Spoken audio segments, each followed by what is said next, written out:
Hi everyone, my name is Ashutosh Yadav and today I'm having this MG Gloster in the house. इस MG Gloster के बारे में बात करें तो आपको इसके ADAS फीचर्स सबसे पहले बताऊंगा, क्योंकि ADAS फीचर्स आ तो गए हैं मार्केट में बट लोगों को पता ही नहीं है कि ADAS का काम क्या है, ADAS के कौन से फीचर्स आपके काम आ सकते हैं और कौन से फीचर्स ऑफर किए जाते हैं ADAS के अंदर। अब आप सोच रहे होंगे कि ADAS क्या है। ADAS बेसिकली होता है ADAS। आपने ये जो MG की ग्लॉस्टर है इसके पीछे लिखा हुआ देखा होगा, पहले आपको दिखा देता हूँ। ये मैं पीछे की साइड आ रहा हूँ और यहाँ पे ये लिखा हुआ है MG ग्लॉस्टर ADAS, ये लिखा हुआ है, दिख गया आपको। अब इसका मतलब है एडवांस ड्राइवर असिस्टेंस सिस्टम। अब ये एडवांस ड्राइवर असिस्टेंस सिस्टम काम कैसे करता है वो पहले आपको बताता हूँ। So basically advance driver assistance system एक जो भी बंदा गाड़ी को चला रहा है उसकी ड्राइव को ना ज़्यादा अच्छा बना देगा, मतलब असिस्ट करता है ड्राइव कराने में। आप गाड़ी असिस्ट कर रहे हैं, आपने कभी किसी को देख नहीं पाया, फ्रंट में अगर कोई भी गाड़ी चल रही है और आपने कभी ध्यान फ़ोन पे है तो अचानक से गाड़ी बीप दे देगी, गाड़ी रोकने के लिए बोल देगी, गाड़ी की स्पीड डिक्रीज़ कर देगी। तो ये सारे जो फीचर्स हैं ये ADAS के अंदर आते हैं। अब ADAS में क्या क्या फ़ीचर्स हैं वो मैं आपको बताता हूँ। तो MG क्लेम करता है कि ये जो गाड़ी है ये इंडिया की ऑटोनोमस लेवल 1 गाड़ी है और हिंदुस्तान की ना फर्स्ट ऑटोनोमस लेवल फर्स्ट की गाड़ी है। अब ऑटोनोमस लेवल 1 में आता क्या क्या है वो पहले मैं आपको बताता हूँ। तो फर्स्ट थिंग फर्स्ट, ADAS शुरू करने से पहले मैं इसके इंजन के बारे में आपको बताऊँ। ये MG ग्लॉस्टर जो आप देख रहे हो सामने से, ये हिंदुस्तान की इकलौती ऐसी गाड़ी है, इसमें ट्विन टर्बो आते हैं। ये इकलौती ऐसी गाड़ी है। बेसिकली एंडेवर जो आती है फोर्ड की उसमें भी अवेलेबल है बट वो इंडिया में अवेलेबल नहीं है। ये जो गाड़ी है इसमें पर्टिकुलरली आपको 2 टर्बो मिलते हैं इंजन में और जो पावर है वो लगभग 218 bhp की मिलती है और टॉर्क है वो 480 न्यूटन मीटर का मिलता है। तो ये हो गया इसका पहला दमदार फीचर जो इस सेगमेंट की किसी भी गाड़ी में नहीं मिलता। अब इस सेगमेंट की बोलूँ या इस प्राइस रेंज की बोलूँ, ये चीज़ में मुझे थोड़ा सा कन्फ्यूजन है, तो मैं आपको बोलूँगा कि इस प्राइस रेंज की। अब इस प्राइस रेंज में गाड़ियाँ कौन सी आती हैं?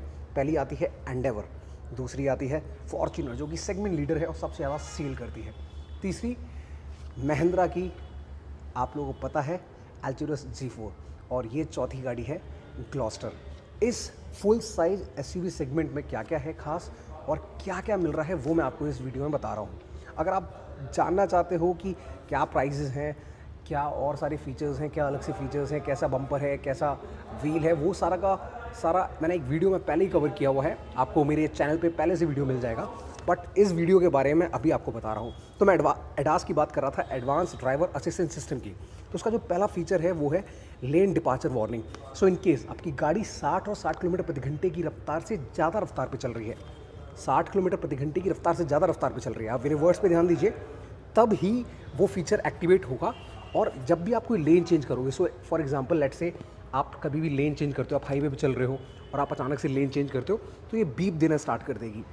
अब होता क्या है, कभी कभी नींद आ जाती है आपको और गाड़ी इधर उधर जाना स्टार्ट हो जाती है तो गाड़ी बीप देना स्टार्ट कर देगी, तो आपको समझ आ जाएगा कि मेरी लेन चेंज हो रही है। तो उस सिचुएशन में आप सतर्क हो जाओगे। पहला फीचर कंप्लीट हुआ। अब दूसरे फीचर की बात करते हैं। इसमें फ्रंट कॉलिजन वार्निंग आता है। फ्रंट कॉलिजन वार्निंग कैसे काम करता है? सो इन केस आप ये 2 गाड़ियाँ देख रहे हो, हाँ जी, अब इन दोनों गाड़ियों में जो डिफरेंस है वो बहुत कम है। तो इसका एक पर्टिकुलर स्पेस है, अगर उस स्पेस पे गाड़ी आ जाती है और आप फिर भी ब्रेक अप्लाई नहीं करते हो तो गाड़ी में अंदर बीप बजना स्टार्ट हो जाएगा। ये बोलेगी गाड़ी लगने वाली है और गाड़ी पे प्लीज़ आप ब्रेक्स अप्लाई करो। सो ये हो गया फ्रंट कॉलिजन वार्निंग। और इसी का ना सौतेला भाई है, एक और फीचर है ऑटोनोमस एमरजेंसी ब्रेकिंग। एक तो हो गया फ्रंट कॉलिजन वार्निंग और इसी के साथ आता है ऑटोनोमस एमरजेंसी ब्रेकिंग। सो उस एमरजेंसी ब्रेकिंग में क्या होता है, सो इन केस आपकी गाड़ी चल रही है, इसने आपको वार्निंग भी दे दी, आपको बीप भी दे दिया अंदर और स्टिल आपने गाड़ी की स्पीड ना कम करी और ना आपने ब्रेक अप्लाई किए, तो उस कंडीशन में होगा ये कि आप इस गाड़ी को ये गाड़ी ऑटोमेटिक ब्रेक लगा लेगी और ब्रेक के अकॉर्डिंग ही ना ऑटोमेटिक ब्रेक लगाएगी और गाड़ी की स्पीड 40 किलोमीटर पर हार के हिसाब से रिड्यूस कर देगी। तो ये चीज़ नोटिस करने वाली है, गाड़ी रुकेगी नहीं और गाड़ी ऐसा भी नहीं है कि आगे वाली गाड़ी में टच ना हो।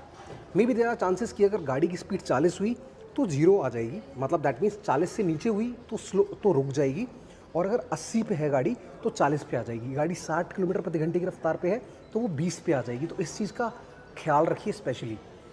बेसिकली ऑटोनोमस इमरजेंसी ब्रेकिंग सिर्फ इतना करता है कि आपकी कॉलिजन जो होने वाली है, जो आपकी गाड़ी लगने वाली है किसी में भी, उसका ना इम्पैक्ट कम कर देता है। गाड़ी रुकती उस कंडीशन में है जहाँ पे आपके गाड़ी की स्पीड 40 किलोमीटर प्रति घंटे से नीचे है। तो ये चीज़ बहुत नोटिस करने वाली है। फ्रंट कोलिजन वार्निंग कवर कर लिया और ऑटोनोमस इमरजेंसी ब्रेकिंग कवर कर लिया। अब बात आती है एडेप्टिव क्रूज कंट्रोल की। ये फीचर बहुत नया है, इस सेगमेंट की किसी भी गाड़ी में नहीं मिलता और ये आपको मैं बताता हूँ, समझाता हूँ कैसे होता है। सो इन केस सपोज कीजिए कि आपके आगे गाड़ी चल रही है, तो गाड़ी में पहले आपको दिखा देता हूँ। ये दोनों गाड़ियाँ खड़ी हुई हैं और ये दोनों गाड़ियाँ चल रही हैं हाईवे पे।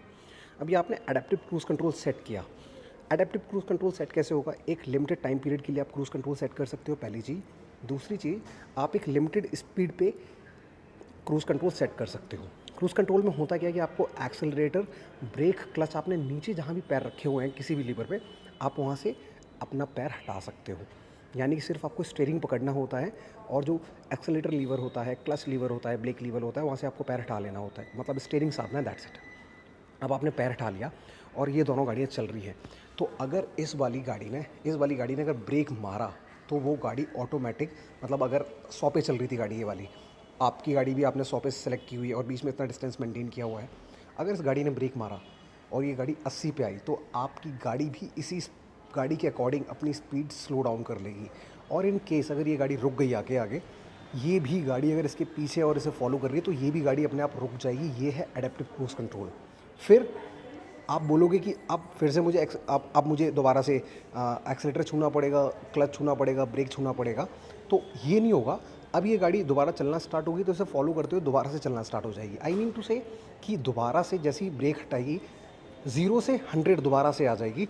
तो जिस नॉर्मल स्पीड पे आप चल रहे थे वो स्पीड दोबारा से मेंटेन हो जाएगी और आगे वाली गाड़ी के अकॉर्डिंग अपने आप को मैनेज कर लेगी। तो होता क्या है कि आपको ना हेज़ल फ्री राइड मिलती है। अब ये फीचर कब काम आएगा कब नहीं, ये आपके ऊपर डिपेंड करता है। आपकी राइडिंग कैसी रहती है, आप किस शहर में चलाते हो, हाईवे राइडिंग है या नहीं है, वहाँ पे तो काम आ सकता है। बट मैं ये नहीं बोलूँगा कि आप शहर में यूज़ कर सकते हो। बट हाँ, एडेप्टिव क्रूज़ कंट्रोल बहुत काम का फीचर है और इकलौती इस गाड़ी में आता है, ये बड़ी चीज़ है। इसके अलावा इसमें ऑटो पार्क असिस्ट भी आता है। अब ऑटो पार्क असिस्ट आप सोच लोगे क्या है, तो ऑटो पार्क असिस्ट कहाँ से काम करता है पहले वो दिखाता हूँ। सो पहले मैं अंदर जाऊँगा। यहाँ पे ऑटो पार्क असिस्ट का बटन है। ये वाला बटन देख रहे हो आप, ये वाला, ये अगर आप बटन दबा दोगे तो ये गाड़ी क्या करेगी अपने साइड से। सो लेट्स से मैं आपको दिखा देता हूँ।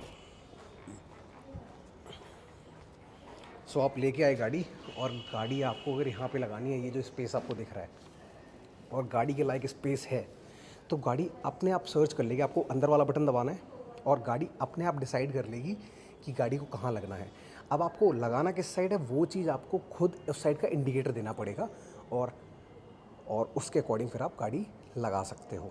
और गाड़ी में लगाना क्या करना है, लगाना क्या नहीं करना है, तो वो बताता हूँ आपको। सिर्फ डिस्प्ले पे इसी लिख के आ जाएगी कि भैया ये वाला बटन दबा दो, आप बैक गियर लगा दो, फ्रंट गियर लगा दो, और आपको कुछ भी नहीं करना, ना एक्सीलेटर दबाना है ना ब्रेक दबाना है। ये ऑटोमेटिक रुकेगी, ऑटोमेटिक चलेगी, ठीक है जी। और ऑटोमेटिक पार्किंग में लग जाएगी। तो ये है इसका ऑटो पार्क असिस्ट का सिस्टम। अब ये चीज़ें ख़त्म हुई। अब इसमें आता है 7 ड्राइव मोड्स। 7 ड्राइव मोड्स में क्या क्या आते हैं? पहला ऑटो मोड आता है, दूसरा इसमें स्नो मोड आता है, मड मोड आता है, और क्या आता है, रॉक मोड आता है, और इसके अलावा नॉर्मल, इको और स्पोर्ट मोड्स आते हैं। यहाँ पे इसके मोड है, आप देख सकते हो, स्पोर्ट है, इको है, रॉक है, सैंड है, मड है, स्नो है और ऑटो है। तो ये सारे इसमें मोड्स हैं। अब ये मोड्स कैसे काम करते हैं? सस्पेंशन को अकॉर्डिंग एडजस्ट कर लेते हैं और किस पहिए पे कितनी पावर देनी है ये अपने अकॉर्डिंग एडजस्ट कर लेते हैं। सो इन दैट केस गाड़ी ना प्रॉपर ट्रैक्शन रखती है ज़मीन पे और ट्रैक्शन खोती नहीं है। इन मोड्स का ये फ़ायदा होता है। गाड़ी सैंड वगैरह में फंसेगी नहीं, मतलब जल्दी नहीं फंसेगी। फंसाने के लिए तो आप कहीं भी फंसा दो, बाल की खाल मत निकालना जैसा लोग करते हैं। समझो जो मैं बोलना चाह रहा हूँ, जो फीचर समझाना चाह रहा हूँ, ठीक है। तो ये इसके हो गए ड्राइविंग मोड्स।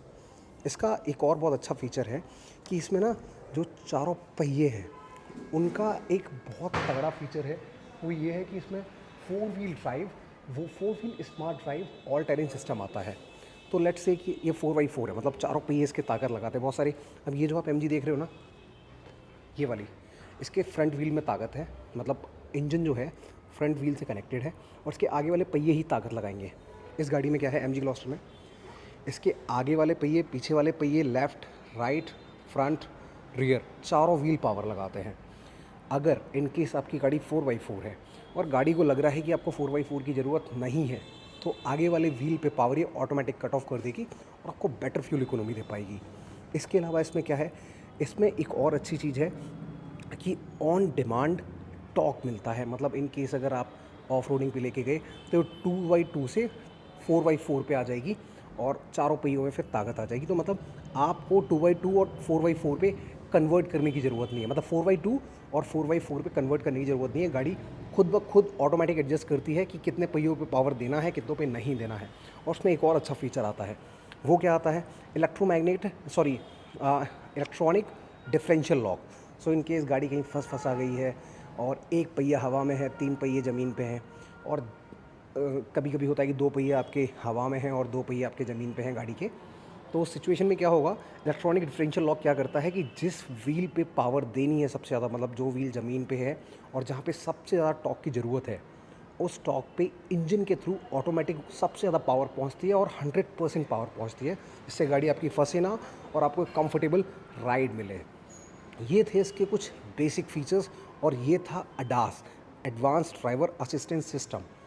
ये जो भी फीचर्स मैंने आपको बताए हैं, ये कंडीशंस हैं इनकी, ये उस कंडीशन में ही लगते हैं, उस कंडीशन में ही काम करते हैं। ऐसा नहीं है कि हमेशा काम करेंगे, ऐसा नहीं है कि गाड़ी आपको खुद ब खुद ऑटोमेटिक चल के दिखाएगी, खुद ब खुद आपके लिए रुक जाएगी, खुद ब खुद गेट खोल देगी। बस एडवांस ड्राइवर असिस्टेंस सिस्टम का काम है कि वो असिस्ट करती है ड्राइवर को एक बेटर राइड देने के लिए। अब ये हो गया फ्रंट का। अब रियर के स्पेशल फीचर्स बताता हूँ। रियर के स्पेशल फीचर्स बताने से पहले फ्रंट पे दिखाऊंगा। एक तो कैमरा इसका यहाँ पे है, कैमरा हो गया, इसमें 360 डिग्री कैमरा है, इसके शीशों पे कैमरा है, ये आप देख रहे हो। पीछे की साइड दिखाता हूँ, एक कैमरा यहाँ पे है और एक कैमरा इस साइड है।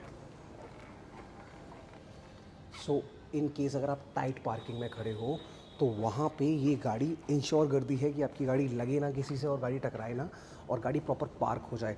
तो ये 360 डिग्री कैमरा काम करता है। अंदर चलते हैं और अब दिखाता हूँ कि और क्या क्या गाड़ी में स्पेशल है। ये जो आप देख रहे हो ना सीट, ये जब भी आप गेट खोलोगे ऑटोमेटिक पीछे चली जाएगी थोड़ी सी।